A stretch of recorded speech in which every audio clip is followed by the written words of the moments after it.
అనగనగా ఓ గ్రామంలో సుందరవనం ఉండేది. ఆ సుందరవనంలో టక్కరి అనే నక్క ఉండేది. ఎప్పుడూ తన గురించి గొప్పలు చెప్పుకునేది.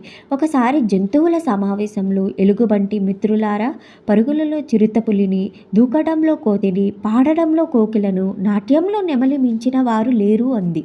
దానికి అక్కడున్న జంతువులన్నీ అవునంటూ అభినందించాయి. కానీ టక్కరి మాత్రం వాటిలో గొప్పతనం ఏముంది? ఆ కోతిలా గెంతలేమా ఏంటి?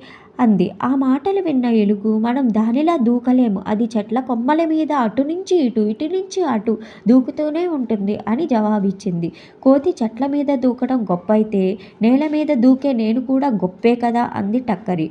కోతి నేల రాళ్ల మీద కూడా అలవోకగా గెంతగలదు అంది ఎలుగు. దాంతో నేను గెంతలేనా అంటూ ఎంత వారించినా వినకుండా జంతువులన్నీ చూస్తుండగానే పెద్ద బండరాయి మీద నుంచి ఇంకో రాయి మీదకి దూకింది టక్కరి. దూకడం అలవాటు లేకపోవడంతో ఒళ్ళంతా గాయాలయ్యాయి. తట్టుకోలేక అరవడం మొదలుపెట్టింది. ఎలుగు దానికి వైద్యం చేసి చెబితే విన్నావా? కోతికి గెంతటం పుట్టుకతోనే వచ్చింది. అది ఎలాగైనా గెంతగలదు. అనవసరంగా గొప్పలకు పోయి ఏదైనా చెయ్యాలనంటూ ఈ పరిస్థితికి తెచ్చుకున్నావు. ఇతరుల గొప్పతనాన్ని మనం అంగీకరించాలి. వాళ్ళను అనుసరించాలనుకుంటే అందులో మనం ఎక్కువగా సాధన చేయాలి. అప్పుడే విజయం సాధించగలం అంది.